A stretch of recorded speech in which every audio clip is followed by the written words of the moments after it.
Washington, COVID-19 deaths in the United States have tumbled to an average of around 600 per day, the lowest level in 10 months, with the number of lives lost dropping to single digits in well over half the states and, on some days, hitting zero.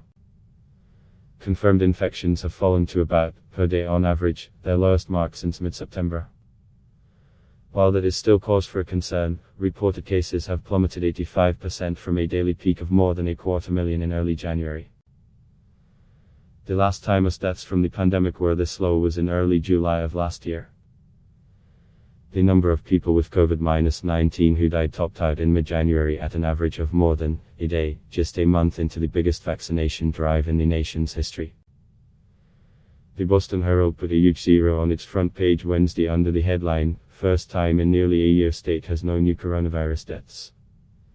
Indiana reported one COVID-19 fatality Tuesday. Kansas, which peaked at 63 reported deaths on December 22, has been in the single digits since February and seen multiple days with just one virus-related death. Driver Meshudalia, an infectious disease specialist at Johns Hopkins University, said that vaccinations have played a crucial role even as the nation struggles to reach herd immunity. The primary objective is to deny this virus the ability to kill at the rate that it could, and that has been achieved, he said. We have in effect tamed the virus. About 45% of the nation's adults are fully vaccinated, and nearly 59% have received at least one dose, according to the Centers for Disease Control and Prevention. This week, Pfizer's vaccine won authorization for use in 12 to 15-year-olds, a move that could make it easier to reopen the nation's schools.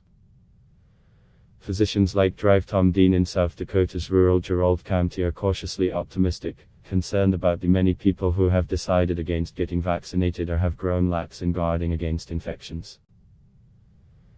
The county has recorded just 3 confirmed cases in the last 2 weeks, according to Johns Hopkins data. "What I'm afraid of is people believing this whole thing is over and you don't have to worry about it anymore," Dean said. "I think complacency is our biggest threat right now." Several states, including Wyoming, Vermont, Alaska and Hawaii, were averaging fewer than one COVID-19 death per day over the past week, according to data through Tuesday from Johns Hopkins.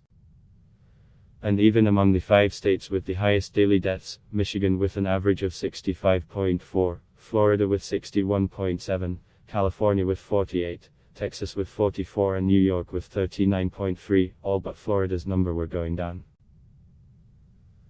California, the epicenter of the outbreak over the winter, logged new confirmed cases Wednesday, down from a peak of. Los Angeles County reported 18 deaths Tuesday, versus more than 200 a day in January. Vermont, which at nearly 63% leads the country in the share of its population that has received at least one vaccine dose, has gone nearly a week without reporting a COVID-19 death. The improvement hasn't been as dramatic everywhere. Michigan, which for weeks has reported the nation's worst infection rate, is only now starting to see a decline in mortality. But over the past 2 weeks, cases in the state plunged from a daily average of almost to about on Monday. "Every day we're getting closer to putting this pandemic behind us," Michigan Gov. Gretchen Whitmer said. In Kansas, the Amos family funeral home and crematory saw several COVID-19 victims at the height of the outbreak. "But for weeks now it has handled one," said Parker Amos, president of the Kansas City area business.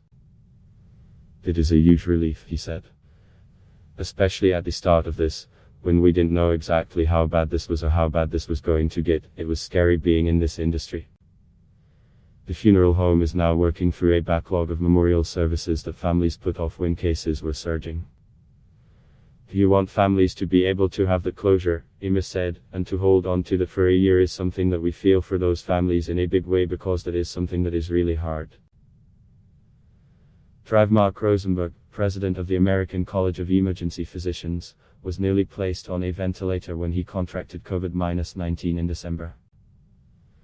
Now he marvels at how things have changed, saying people are so joyful that it reminds him of the photos he has seen of soldiers returning from World War I.